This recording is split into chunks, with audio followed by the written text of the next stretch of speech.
हे students, बच्चों कल हमने टॉपिक पढ़ा था डीआरसी। हम पढ़ रहे हैं चैप्टर नंबर 5 पेज नंबर 31। कल हम डिस्कस कर रहे थे जिसमें हमने टॉपिक पढ़ा था लोकेशन एंड नेबरिंग कंट्रीज़।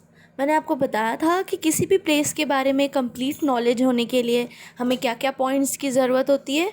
उसकी लोकेशन, वो कहाँ पे है, कौन से लैटिट्यूड पे है, कौन सी लॉन्गिट्यूड पे है, हम तो उससे हमें उसके रीजन के बारे में पता चल जाता है।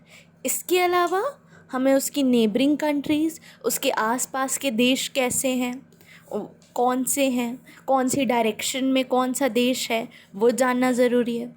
नेक्स्ट पॉइंट है जोग्राफिकल फीचर्स। नेक्स्ट हमें क्या जानना है? Geographical features. इसके अलावा आगे हम पढ़ेंगे क्लाइमेट, वहाँ की वेजिटेशन, वहाँ की वाइल्ड लाइफ, क्या इकोनॉमिक सोर्सेज हैं, लोगों की लाइफ कैसी है, ये सब हम डिटेल में पढ़ेंगे।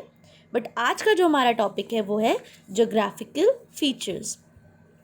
बच्चों एसएसटी पढ़ रहे हो, उसका एक पार्ट है ज्योग्राफी। तो ज्योग्राफी में हम क्या पढ़ते हैं? जो भी नेचुरल फीचर्स हैं, लाइक वहाँ की रिलीफ कैसी है, लैंडफॉर्म कैसा है, रिवर्स कौन कौन से हैं, लेक्स कौन कौन सी है, ये सब हम ज्योग्राफिकल फीचर्स में पढ़ते हैं। तो सबसे पहले रिवर कॉन्गो की बात करते हैं। रिवर कॉन्गो क्या है? जो डेमोक्रेटिक रिपब्लिक ऑफ कॉन्गो, जो ये प्लेस है, ये कंट्री है, इस कंट्री की मान लीजिए लाइफ लाइन है, सबसे एसेंशियल चीज़ है उनके लिए। ये कॉन्गो रिवर बेसिन जो है, बेसिन आपको पता है क्या होता है? एक रिवर अपने पाथ में जितना भी लैंड कवर करता है उसको बेसिन कहते हैं। जो भी ड्रेन करता है रिवर और उसकी ट्रिब्यूटरीज जो भी लैंड ड्रेन करती है उसे हम बेसिन कहते हैं। ठीक है, रिवर कॉन्गो क्या करता है? पूरी कंट्री को ड्रेन करता है, पूरी कंट्री के थ्रू मतलब ये रिवर निकलता है। एंड इसको कंट्री की इकोनॉमी एंड ट्रांसपोर्टेशन की बैकबोन भी कहा जाता है। बहुत इंपॉर्टेंट पॉइंट है बच्चों, मार्क करेंगे कि किसको डीआरसी यानी डेमोक्रेटिक रिपब्लिक ऑफ कॉन्गो की बैकबोन या फिर उसकी इकोनॉमिक, उसकी कंट्री की इकोनॉमिक और ट्रांसपोर्टेशन, इकोनॉमिक ग्रोथ, ट्रांसपोर्टेशन, सबकी बैकबोन, सबसे एसेंशियल फैक्टर कौन सा है? River Congo. इसके अलावा रिवर कॉन्गो की यहाँ पे 5 इम्पॉर्टेंट ट्रिब्यूटरीज बच्चों नेम की गई हैं, उनको देखेंगे हम। पहली है कसाई, नेक्स्ट सांगा, उबांगी, उरुविमी एंड लुलोंगा। ये 5 ट्रिब्यूटरीज हैं किसकी? रिवर कॉन्गो की। ठीक है, बिल्कुल आपसे क्वेश्चन ये पूछा जा सकता है, लॉन्ग क्वेश्चन में भी आ सकता है आपसे। ठीक है, एंड शॉर्ट में तो आ ही सकता है कि आपको क्या बताना है? रिवर कॉन्गो की ट्रिब्यूटरीज बतानी है। तो जो भी पॉइंट मैं आपको इंपॉर्टेंट बताती जा रही हूँ, आप साथ साथ में अपनी फेयर नोटबुक में लिखते रहिएगा। सबसे ज़्यादा स्पेशल ये जो पिंक कलर में मार्क्ड हैं पॉइंट्स, इनको ज़रूर लिखेंगे। चलिए आगे बात करते हैं माउंटेनियस रीजन के बारे में।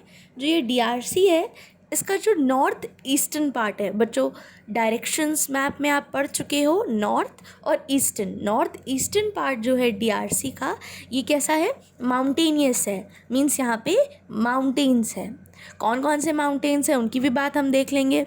तो यहाँ का जो सबसे बड़ा यानी सबसे हाईएस्ट पीक है उसका नाम है मार्गरेटा। क्या नाम है? मार्गरेटा। इसकी हाइट है 5119 मीटर। ये भी बिल्कुल आपको याद रखनी है, नेम तो आपको याद रखना ही है। 1 मार्क क्वेश्चन में आपसे पूछा जा सकता है, फिल इन द ब्लैंक्स में आपसे पूछा जा सकता है। तो ऐसे ही हम लोग रीडिंग के साथ साथ प्रिपरेशन भी करते जा रहे हैं। ठीक है बच्चों, नेक्स्ट देखेंगे यहाँ पे कुछ लेक्स भी हैं। लेक्स आप समझते हो, जो स्टिल वाटर होता है, रिवर बहता हुआ पानी होता है, लेक स्टिल होता है। लेक कौन कौन सी है उनके नाम देखेंगे। Lake Albert, lake Edward, lake Kivu, lake Tanganyika. ठीक है बच्चों, आपको इसकी प्रोनाउंसिएशन की टेंशन नहीं लेनी है, प्रॉपर नाउन है, आप कुछ भी इसको बोल सकते हैं। इसको ऐसे छोटे छोटे पार्ट्स में डिवाइड करके आप स्पेलिंग लर्न कर लीजिए। मेन थिंग है इनकी स्पेलिंग्स याद रखना। ठीक है, इनमें से बहुत सारी लेक्स कहाँ पे है? Eastern part of the country में। तो ये जो भी आज आपने पढ़ा, आपका असाइनमेंट आपको पता है। आपको पहले तो इसके नोट्स बनाने हैं, जो भी इंपॉर्टेंट पॉइंट मैंने बताया अपनी कॉपी में लिखने हैं। उसके अलावा आपको जो 4 लेक्स हैं उनके नेम्स लिखने हैं, जो 5 ट्रिब्यूटरीज़ हैं उनके नेम लिखने हैं, एंड हाईएस्ट पीक लिखनी है डेमोक्रेटिक रिपब्लिक ऑफ कॉन्गो की विद हाइट। ये आपका आज का असाइनमेंट है।